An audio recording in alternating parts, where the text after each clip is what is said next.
Bonsoir à tous, j'espère que vous allez très bien. Nous sommes ici aujourd'hui pour corriger notre sujet qui est très important. Alors suivez, prenez note, abonnez-vous maintenant et aussi partagez la vidéo pour aider les autres. À la fin de la séance, je donnerai mon contact et vous ferez une rédaction intégrale pour m'envoyer par WhatsApp. Il y a aussi un document, un puissant document de dissertation littéraire en PDF que vous pouvez acheter pour, disons, pour approfondir vos connaissances. Parce que les examens, c'est pour bientôt, il n'y a plus de temps pour s'amuser. Bien, donc le sujet ici, voilà, dans l'article intitulé Mes retours, entretien avec Anthony Biacolo, voilà, paru dans Peuple noir, peuple africain numéro 10 de juillet août 1979 à la page 91, Mongo Betty Afim. Voilà la partie qui nous intéresse. Il dit la littérature africaine peut ruiner des tyrans, sauver des enfants des massacres, arracher une race à un esclavage millénaire. En un mot, c'est vie. Vous expliquerez et discuterez cette accession de l'auteur en vous appuyant sur des exemples d'œuvres lues et étudiées. Quelque chose qui doit vous interpeller, c'est la littérature africaine. Donc c'est la littérature en général. Vous pouvez prendre des poésies, voilà, des romans, disons des théâtres pour illustrer vos arguments. Mais toutes ces œuvres doivent être africaines, purement africaines. Si vous prenez une œuvre européenne, alors vous aurez 0 à l'examen. Bien. Donc, identification, voilà, analyse du sujet, tout cela. Donc, on sait que c'est l'information qui est ici. Et nous avons aussi consigne. Bien, on va définir les mots dans le contexte maintenant.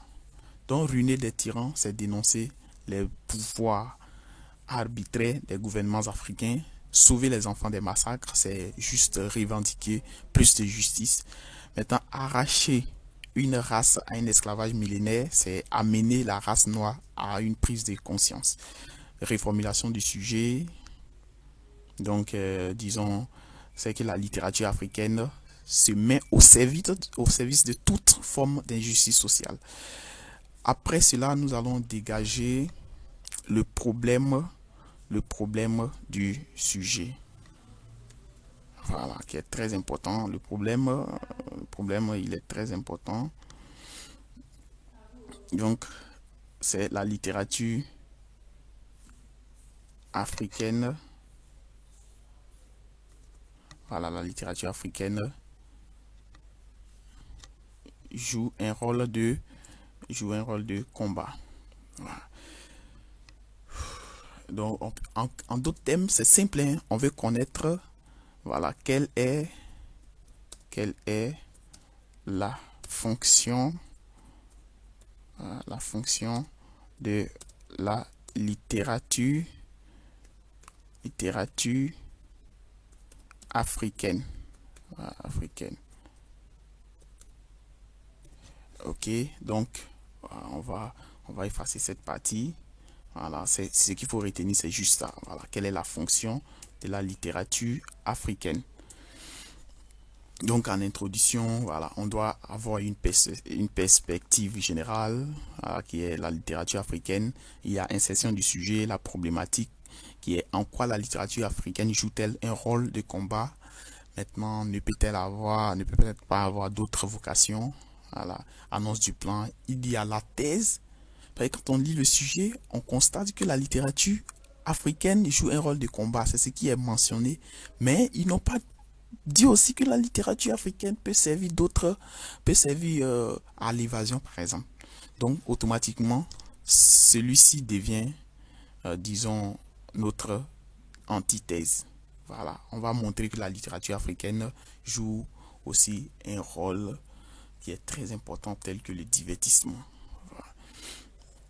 Donc, développement, dans la thèse d'abord, comme premier argument, on peut prendre la littérature africaine lutte contre l'arbitraire politique. Voilà. Donc, durant les périodes des indépendances, les dirigeants africains, voilà, gouvernaient avec injustice et appauvrissaient le peuple. C'était l'exploitation du nègre par le nègre. Donc, on peut prendre M. Togonini de Bernard Dadier qui fait la satire des dirigeants africains qui, après le départ des colons blancs, usent de malhonnêteté, de cupidité et de corruption au détriment de la population. Donc, on peut prendre Soleil des indépendants, Amadou Kouman, qui va dans le même contexte. Deuxième argument, on peut prendre la littérature africaine dénonce les injustices sociales. Donc, bon nombre d'Africains sont victimes d'injustices sociales depuis l'ère de la colonisation à nos jours. En guise d'illustration, on peut prendre Cahiers d'un retour au pays natal de Léon Gontran Damas, de Aimé Césaire, et puis aussi on peut prendre, Pigment de Léon Gontran Damas, Chant d'ombre de Léopold Sédar Senghor, et qui vont toujours dans le même contexte. On peut prendre l'ordonnance de Soro Guefala, qui met en scène la cupidité de la société africaine. Le personnage principal, Ngana, licencié et confronté à plusieurs difficultés, dont la maladie de sa fille qui finit par emporter cette dernière et la folie de sa femme suite à ses méfaits. Vous voyez, dénonce les injustices. C'est très important. Argument 3, on peut dire la littérature africaine appelle à une prise de conscience. Donc, vous voyez, nous sommes en train de montrer que notre axe qui est là, qui est très simple, la littérature africaine joue un rôle de combat. C'est tout ce que nous sommes en train de démontrer en ce moment. Ok. Donc, ici, la littérature africaine appelle à une prise de conscience.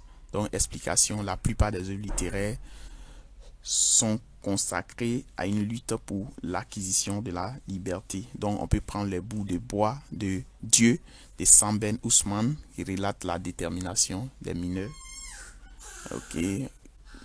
Grévistes pour une réévaluation salariale et le respect de leurs droits. On peut prendre aussi le renégat de David Diop, le extrait de Coup de pilon. On peut prendre tout ça pour illustrer nos arguments. Transition. Il faut savoir que la préoccupation de la littérature africaine est d'ordre politique et social. Mais n'y a-t-il pas une place à l'évasion? Donc nous voulons montrer maintenant que la littérature africaine évade ou bien divertit.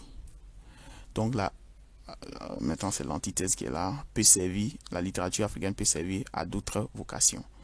Donc ici, argument 1, la littérature africaine relate des récits autobibliographiques dont les auteurs négro-africains des histoires du vécu et de leur enfance. Donc on peut prendre Clembier de Bernard Dadier qui retrace sa vie à travers l'histoire de Clembier qui rencontre des difficultés quand il quitte sa famille et son village pour aller à l'école. Deuxième argument, on peut prendre la littérature africaine évoque l'amour. Et les recueils de nouvelles d'Esaïe Bitton Koulibaly comme les femmes, les hommes, retracent des récits amoureux, tristes et heureux entre des hommes et des femmes. On peut prendre Chant d'ombre de Léopold Sédar Senghor qui valorise la femme africaine à travers son œuvre Femme noire, femme africaine.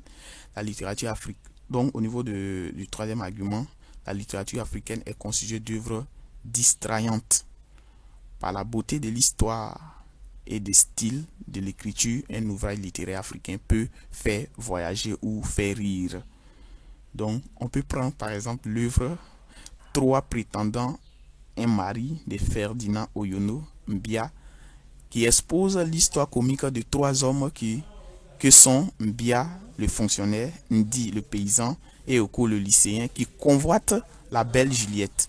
Mais celle-ci, ayant pour fiancé clandestin Oko, dérobe la dot versée par les deux premiers prétendants et les remet à son amoureux afin que ce dernier se fasse accepter par sa famille. On peut prendre d'autres œuvres aussi pour illustrer nos arguments. C'est ainsi que prend fin notre point détaillé. La conclusion, vous pouvez la faire vous-même. Et mon numéro est le plus 200 225 07 57 56 26 91. C'est mon numéro WhatsApp, vous m'écrivez. Et puis, si vous avez des préoccupations, ou bien si vous n'avez pas compris quelque chose, ou bien si vous avez fini de rédiger le sujet, vous m'envoyez. Maintenant, je vous rappelle qu'il y a un document de dissertation littéraire qu'on peut acheter en PDF, voilà, pour étudier le plus rapidement possible parce qu'il n'y a plus de temps. Il faut se mettre au travail le plus tôt possible. C'était moi, Sadian Assis, et je vous remercie. On se voit à très bientôt.